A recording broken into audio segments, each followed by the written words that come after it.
लेकिन डिटेक्टिव नीचे गिर जाता है और उसकी चीख निकल जाती है। इसी के साथ मैरी शो डिटेक्टिव की जुबान काट लेती है।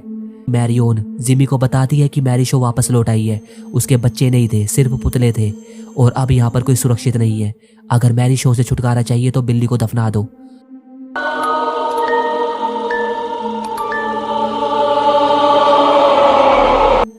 कहानी की शुरुआत होती है जैमी और उसकी पत्नी लीजा से, जिन्हें एक दिन कोई अनजान व्यक्ति वेंट्रिलोक्विस्ट डॉल बेचता है जिसका नाम बिली होता है। न जाने क्या सोचकर वो दोनों बिल्ली को घर में ही रख लेते हैं। इसके बाद जिमी अपनी पत्नी के लिए बाहर खाना लेने चला जाता है। इसी दौरान बिली लीजा पर हमला कर देता है, जो कि प्रेग्नेंट थी। जब जिमी खाना लेकर वापस लौटता है तो वो देखता है कि लीजा मर चुकी है और उसकी जुबान भी कटी हुई है। पुलिस जिमी को लीजा का मर्डर करने के शक में हिरासत में ले लेती है, लेकिन जिमी के खिलाफ कोई सबूत न होने के कारण फिलहाल डिटेक्टिव जिम लिप्टन जिमी को छोड़ देता है। घर लौटने के बाद जिमी उस बॉक्स को चेक करता है जिसमें बिली आया था। जिमी को उस बॉक्स में एक नाम लिखा मिलता है, मैरी शो, जो कि एक वेंट्रिलोक्विस्ट थी।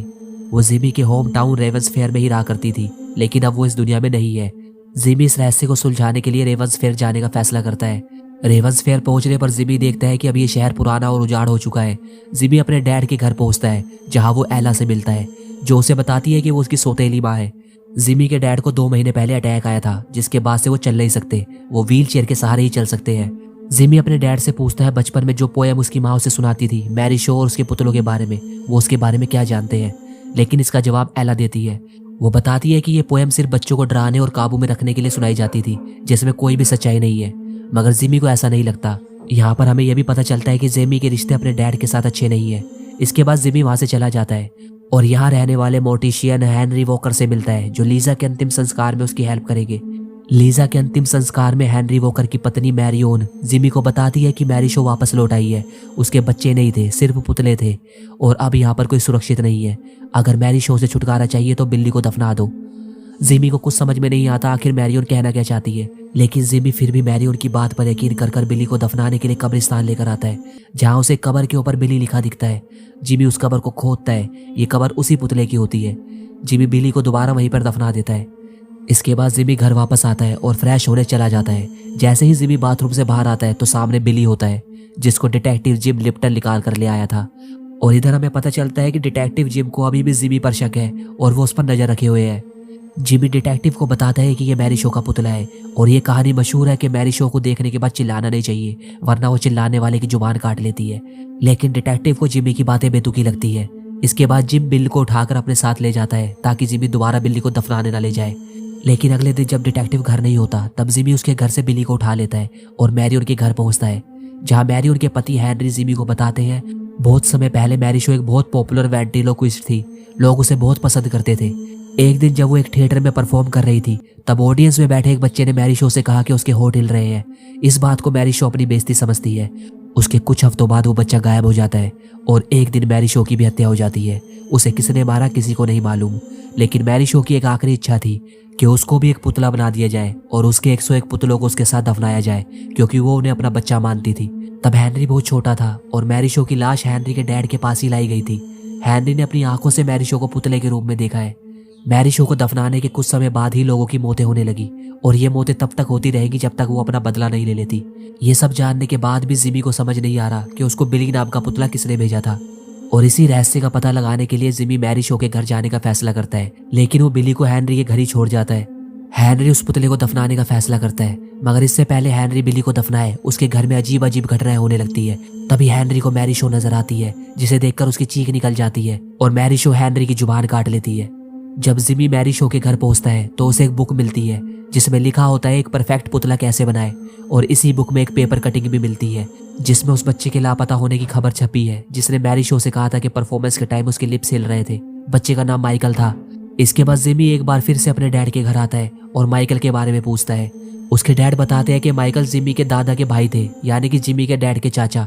जब अचानक वो गायब हो गए तो उनके परिवार को सिर्फ एक इंसान पर शक था, मैरी शो पर। इसी बात का बदला लेने के लिए सबने मिलकर मैरी शो पर हमला कर दिया और उसे चिल्लाने पर मजबूर किया। और जैसे ही मैरी शो चिल्लाई उन लोगों ने उसकी जुबान काट दी। और मरने के बाद मैरी शो ने बदला लेना शुरू किया। वो एक एक कर रेवन फेयर में रहने वालों को मारती चली गई और जब तक उस बच्चे के परिवार का एक भी इंसान जिंदा है वो नहीं रुकेगी। यह सब जानने के बाद जिमी वहां से जाने लगता है।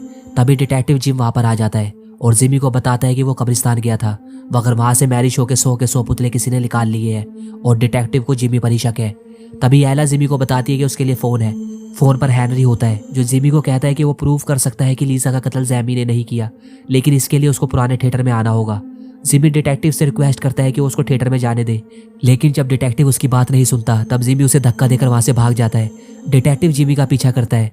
थिएटर में पहुंचने के बाद जिमी हेनरी को ढूंढने लगता है। इतने में डिटेक्टिव भी वहां पर पहुंच जाता है। इससे पहले डिटेक्टिव जिमी को अरेस्ट करे, उन्हें कुछ अजीब सी आवाज सुनाई देने लगती है। वो थिएटर में घूमने लगते हैं और अचानक उनकी नजर पड़ती है एक बहुत बड़े शोकेस पर, जिसमें वो सारे पुतले होते हैं जिन्हें कब्रिस्तान से निकाल लिया गया था, लेकिन यहाँ पर बिली नहीं होता। इसी जगह उन्हें एक लड़के की लाश भी मिलती है और ये लाश किसी और की नहीं बल्कि उसी बच्चे की है जिसने थिएटर में मैरी शो की बेइज्जती की थी, यानी कि जिमी के डैड के चाचा की। और अचानक एक एक करके सभी पुतले हिलने लगते हैं। सामने कुर्सी पर एक जोकर का पुतला बैठा होता है। जिमी समझ जाता है ये मैरी शो है। वो मैरी शो से पूछता है कि आखिर वो चाहती क्या है। इसके जवाब में मैरी शो कहती है कि उन सबको चुप करवाना जिन्होंने मुझे चुप करवाया। और हमें पता चलता है कि मैरी शो ने माइकल की जुबान काटकर उसे पुतला बना दिया था। जैमी पूछता है कि उसने उसकी पत्नी लीजा को क्यों मारा। मैरी शो बताती है कि जैमी उस खानदान का आखिरी वारिस नहीं था, उसकी पत्नी मां बनने वाली थी और अब सिर्फ जैमी ही उस खानदान का आखिरी वारिस है। इसके बाद मैरी शो अपने पुतलों के थ्रू उन पर हमला करने लगती है। ये देखकर जैमी सारे पुतलों में आग लगा देता है। दोनों अपनी जान बचाकर वहां से भागते हैं, लेकिन डिटेक्टिव नीचे गिर जाता है और उसकी चीख निकल जाती है। इसी के साथ मैरी शो डिटेक्टिव की जुबान काट लेती है, लेकिन जैमी अपनी जान बचाने में कामयाब होता है। और गाड़ी में अचानक जिमी को एहसास होता है कि मैरी शो के सारे पुतले नहीं जले, बिल्ली अभी भी बाकी है। जिमी बिली को लेने हेनरी के घर पहुंचता है, जहां वो देखता है हेनरी की लाश। जैमी मैरियन से पुतला मांगता है, मगर मैरियन कहती है कि वो पुतला जैमी के डैड ले गए हैं। इस बात पर जिमी को यकीन नहीं होता क्योंकि वो तो चल भी नहीं सकते। फिर भी वो अपने डैड के घर पहुंचता है, जहां उसे बिली मिल जाता है। तभी उस पर मैरी शो हमला करती है, लेकिन जिमी बिली को कमरे में जल रही आग में जला देता है, जिसके बाद मैरी शो गायब हो जाती है।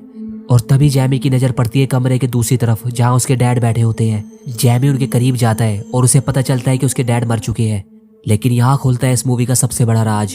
जिमी देखता है कि उसके डैड तो बहुत पहले ही मर चुके हैं। उनकी लाश को पुतला बना दिया गया था, जिसको एला कंट्रोल करती थी। वही उसके डैड की आवाज में बात करती थी। उसी ने जैमी के घर बिली को भेजा था। उसी ने हेनरी की आवाज निकालकर जैमी को पुराने थिएटर बुलाया था। ये सब बातें समझ आने के बाद जिमी बुरी तरह से घबरा जाता है और अचानक उसके सामने एला आ जाती है, जिसके थ्रू मैरी शो जैमी से पूछती है, तो अब बताओ कौन है पुतला। और इस बार जैमी की चीख निकल जाती है और मैरी शो उसकी जुबान काट लेती है। अंत में हम देखते हैं एक ह्यूमन पपेट बुक, जिसमें Lisa, Henry, Lipton, Jimmy, Jimmy के डैड और एला मौजूद होते हैं। और आखिरकार मैरी शो उस बुक को बंद करती है। इसका मतलब उसका रिवेंज पूरा हुआ। अब आप एला को लेकर थोड़े कंफ्यूज होंगे। याद है जब जैमी शुरू में मैरी शो के घर गया था तो उसको वहां पर एक बुक मिली थी जिसमें लिखा था एक परफेक्ट पुतला कैसे बनाए। तो वो परफेक्ट डॉल एला थी, जिसको मैरी शो ने मरने से पहले बनाया था। एला के थ्रू ही मैरी शो ने वो सारे पुतले कब्रिस्तान से निकाले थे। एला के थ्रू ही मैरी अपना बदला ले पाई।